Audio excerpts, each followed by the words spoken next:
안녕하세요, 여러분. 부자오빠입니다. 요즘 주식시장 너무 재미없죠. 그 잘 나간다는 미국 증시는 물론이고, 국내 증시, 심지어 코인까지도 완전히 탈탈 털리고 있습니다. 저도 꽤나 크게 손실을 보고 있는데, 사실 저는 수익 실현을 하지 않았기 때문에 손해봤다고 생각하진 않습니다. 팔기 전까지는 내 돈이 아니죠. 지금 반대로 2000% 수익이 나고 있다고 해도 저는 아마 매도하지 않았을 것이기 때문에 실제로 돈을 벌었다고 할 수 없을 겁니다. 돈을 벌고 안 벌고는 내가 최종 매도하는 시점에 결정되는 것이고요. 지금 우리 계좌에 몇 프로가 찍혀 있든 너무 좋아할 필요도 너무 실망할 필요도 없습니다. 아직 게임은 끝난 것이 아니거든요.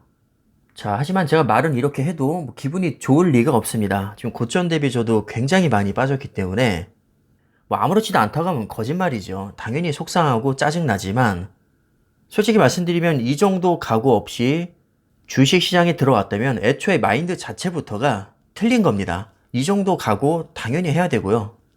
이보다 더한 폭락장 앞으로 아마 수도 없이 올 겁니다. 그래서 네가 하고 싶은 얘기가 뭐냐? 제가 하고 싶은 말은요. 어차피 주식시장에 들어왔고 계속해서 투자 생활을 할 거라면 최대한 우상향할 가능성이 높고 우량하고 스트레스를 덜 받을 만한 종목이 투자를 하자는 겁니다. 10년을 갖고 갈 주식이 아니면 10분도 보유하지 말라. 워런 버핏이 한 유명한 말인데 실제로 워런 버핏은 내가 만약에 죽으면 내 유산의 90%를 S&P 500 지수를 추종하는 인덱스 펀드에 투자하라. 이런 유언을 남겼습니다. 미국 3대 지수 하면 다우존스, 나스닥, 그리고 S&P 500이 있는데요. 이 S&P 500은 세계 3대 신용평가사 중 하나인 스탠더드 앤 푸어스에서 각 섹터별로 잘 나가는 500개 기업을 모아놓은 지수라고 보시면 됩니다. 올해 들어서 주가가 굉장히 많이 빠지긴 했지만 여전히 3년 차트만 펼쳐봐도 3년 전에 비해서 굉장히 많이 올랐다는 것을 알 수 있고요. 5년 차트를 봐도 10년 차트를 봐도 마찬가지입니다. 분명히 지난 역사를 보면 그냥 무조건 오래 버티면 이렇게 수익이 많이 나는데 왜 우리는 그것을 견디지 못하고 항상 손실을 볼까요? 그 이유는 바로 여기에 있습니다. 국내 주식 투자자의 평균 주식 보유 기간을 통계 내봤더니 4.9개월이 나왔습니다. 이게 재작년 기사이긴 하지만 사실 그렇게 오래되지 않은 일이고 제가 작년 기사를 찾아봤을 때도 약 6개월이었거든요. 크게 변한 게 없습니다. 우리 개인들은 잘 버텨야 평균 6개월을 넘기지 못합니다. 더 최악인 건 요즘처럼 주가가 저렴할 때는 컵을 잔뜩 먹고 오히려 안 들어오다가 주가가 한참 오르고 나서 그제서야 안심하고 뒤늦게 들어온다는 겁니다. 그리고 나서 다시 조정장이 오면 손절을 하고 나가죠. 수익이 날래야 날 수가 없는 구조입니다. 물론 불안해서 털고 나가는 마음은 충분히 이해합니다. 특히나 요즘같이 불안한 시기에는 버티면 버틸수록 계속 손해만 커지니까 하루라도 빨리 털고 나가는 게 승자인 것처럼 보입니다.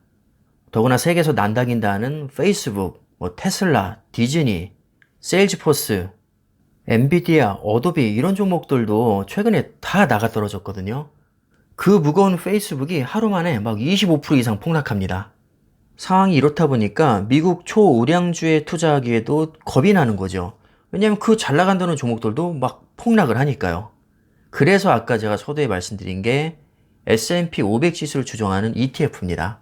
워런 버핏이 내가 죽으면 90%를 이 S&P 500 지수를 추종하는 인덱스 펀드에 투자하라고 했던 그 SPY의 구성 종목을 보면 비중이 높은 순으로 보면 애플이 약 7.1%, 마소 6%, 아마존 3.7%, 구글이 4.2%, 테슬라 1.9%, 엔비디아 1.6%, 버크셔 해서웨이, 메타 플랫폼스, 유나이티드 헬스그룹 이런 식으로 뒤로 갈수록 비중이 낮게 투자가 됩니다. 그래서 상위 10종목의 비중을 다 합치면 약 29% 정도가 되고요. 역시 시총이 가장 높은 애플과 마소, 아마존, 구글 이런 종목들의 비중이 가장 높습니다. 올해 들어서 특히 수익률이 안 좋았던 종목이 테슬라와 메타 플랫폼스인데 테슬라는 약 2%, 메타 플랫폼스는 1.4%가 조금 안 되게 투자가 되고 있거든요. 반면에 수익률이 좋았던 애플과 마소, 알파벳 비중을 보면 각각 7%, 6%, 약 4% 정도가 됩니다.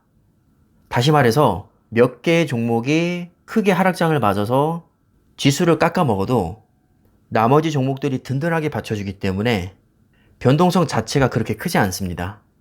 얼마 전에 메타 플랫폼스가 하루 만에 26%나 폭락을 했었는데 이 SPY에서 메타 플랫폼스가 차지하는 비중은 고작 1.36%밖에 안 됩니다. 메타 플랫폼스 한 종목에 투자했다면 26% 폭락장을 그대로 얻어맞았겠지만 SPY에 투자를 했다면 그 폭락장이 충분히 커버가 됩니다. 더구나 S&P 500은 계속 고정된 게 아니라 만약에 실적이 안 좋거나 주가 흐름이 안 좋은 기업들은 계속 탈락을 시키고 새로 치고 올라오는 기업들을 새로 편입을 시킵니다. 그렇기 때문에 항상 최고의 컨디션을 유지할 수 있는 것이고 장기적으로 우상향할 수밖에 없는 겁니다. 이왕 ETF 얘기가 나온 김에 여러분들이 좋아하시는 QQQ도 한번 보겠습니다.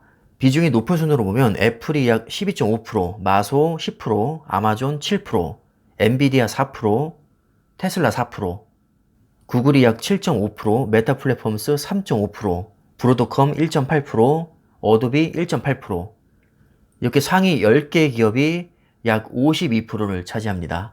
한눈에 봐도 상위 10개 기업의 비중이 SPY에 비해서 QQQ가 훨씬 높습니다. 왜냐하면 이 QQQ는 나스닥 100을 기반으로 하기 때문에 100종목을 평균해서 지수화시키거든요. 근데 SPY는 500종목을 평균 냅니다.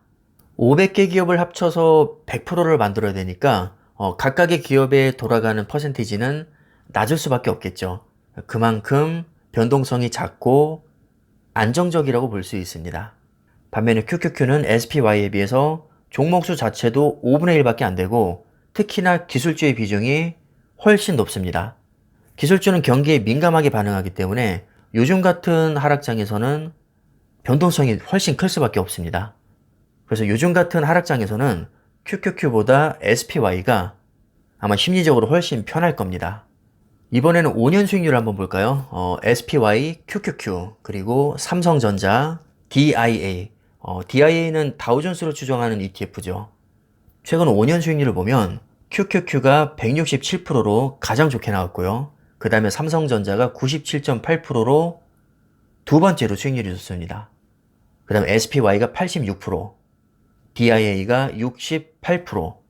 삼성전자가 요즘에 그렇게 많이 까이고 있는데 오히려 미국 3대 지수와 비교를 해봐도 5년 수익률이 좋은 편에 해당이 됩니다. 자, 그러나 개별 종목인 만큼 확실히 변동성이 크죠. 아무래도 변동성이 크면 요즘 같은 폭락장에서는 불안한 마음이 더 커질 수밖에 없습니다. 그래서 일단 삼성전자는 논외로 하고 오늘은 ETF만 가지고 말씀을 드리겠습니다. 다우존스는 굉장히 안정적이긴 한데 솔직히 수익률은 좀 많이 구린 편입니다. 그래서 개인적으로 추천하지 않고요. QQQ는 수익률은 최고지만 요즘 같은 변동성이 큰 장세에서는 역시 불안할 수 있습니다.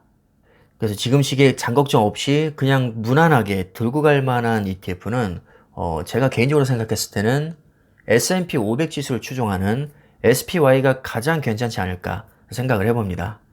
물론 S&P 500 지수를 추종하는 ETF가 SPY만 있는 건 아닙니다. VOO도 있고요. IVV도 있습니다. 제가 SPY만 말씀드린 이유는 그래도 S&P 500 하면 SPY가 가장 전통적이고 대표적인 ETF이기 때문입니다.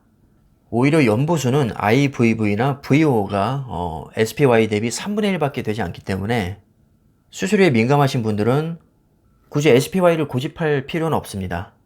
이 차트를 잘 보시면요. 2018년에 미중 무역전쟁으로 어마어마한 폭락장이 한번 있었고요. 그 다음에 2020년에 코로나로 인한 폭락장이 또 있었습니다. 그리고 올해 들어서 금리 인상과 양적 긴축, 러시아와 우크라이나 갈등으로 또 지금 폭락장이 이어지고 있죠. 이렇게 어마어마한 폭락장 3번을 다 얻어맞았는데도 5년 수익률을 보면 SPY, QQQ, DIA, 삼성전자 모두 굉장한 수익률을 보여주고 있습니다. 수익률이 가장 안 좋은 다우존스조차 거의 70% 가까운 수익률이고요. 나스닥 100을 추종하는 QQQ는 거의 170% 수익률이 나옵니다. 이렇게나 어마어마한 폭락장을 얻어맞고 나서도 말이죠. 아까 SPY와 QQQ 구성 종목을 보셨듯이 이건 안 오를래야 안 오를 수가 없는 종목들로만 구성이 되어 있습니다. 그래서 이렇게 좋은 성과가 나올 수 있는 것이고요. 아직 바닥 멀었다고 여기저기서 난리인데 그 하락장 다 얻어맞아도 5년 후에는 지금보다 훨씬 많이 올라 있을 겁니다. 자, 좋다. 네 말대로 뭐 미국 주식 우상향할 가능성 높으니까 존버하면 나중에 수익 많이 난다고 치자. 근데 나는 미국 주식이 너무 어렵다. 아마 이렇게 생각하시는 분들 분명 계실 겁니다.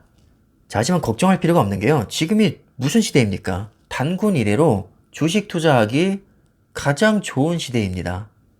옛날 신석기, 구석기 시대 생각하시면 안 되고요. 지금은 미국 주식도 국내에서 원화로 아주 편하게 매수할 수 있습니다. S&P 500에 투자하고 싶으시면 그냥 심플하게 국내에서 코덱스 미국 S&P 500 TR에 투자하시면 됩니다. 뒤에 TR이 붙은 건 분배금을 자동으로 재투자까지 해주기 때문에 장기 투자하실 거라면 이왕이면 뒤에 TR이 붙는 게 더 낫습니다. 종목 코드는 379800이고요. 현재 주당 가격은 약 11,700원 정도 합니다. 이게 작년 4월 9일에 상장됐는데 요즘에 그렇게 폭락장을 얻어 맞았어도 여전히 수익권입니다. S&P 500도 좋지만 나는 안정성보다는 약간 더 모험을 걸더라도 기대 수익률이 더 높은 나스닥 100에 투자하고 싶다 하시는 분들은 코덱스 미국 나스닥 100 TR에 투자하시면 됩니다. 역시 분배금을 자동으로 재투자해주고요. 종목 코드는 379810입니다. 현재 주당 가격이 약 11,300원. 이렇게나 많이 빠졌지만 역시 작년 4월 9일 상장일 대비해서는 10% 이상 올랐습니다. 기본적으로 ETF는 여러 종목을 모아서 그것을 평균 내기 때문에 특정 종목 이슈에 크게 휘둘리지 않습니다. 이게 ETF의 가장 큰 장점이라고 할 수 있고 이런 장점은 요즘과 같은 폭락 시기에 더욱더 부각이 됩니다. 정리하면 나는 개별 종목은 변동성이 너무 커서 싫고 그렇다고 시장을 떠나 있기도 싫고 시장에 붙어 있으면서도 장기적으로 꾸준히 수익 낼 만한 종목이 뭐가 있을까 이런 고민을 하시는 분들에게는 SPY가 굉장히 좋은 대안이 될 수 있고요. QQQ도 아주 좋습니다. 직투하실 분들은 직투하시면 되고 나는 좀 직투는 부담스럽다 하시는 분들은 제가 아까 말씀드린 국내에서 그냥 원화로 매수하시면 됩니다. 초보자도 누구나 쉽게 투자할 수 있습니다. 저는 개인적으로 SPY나 QQQ는 뭐 투자를 안 할 이유가 없다고 생각하고요. 선택은 어디까지는 본인 몫이니까 여러분들 뭐 잘 생각해 보시고 결정하시면 될 것 같습니다. 그럼 오늘 영상은 여기까지 하겠습니다. 감사합니다.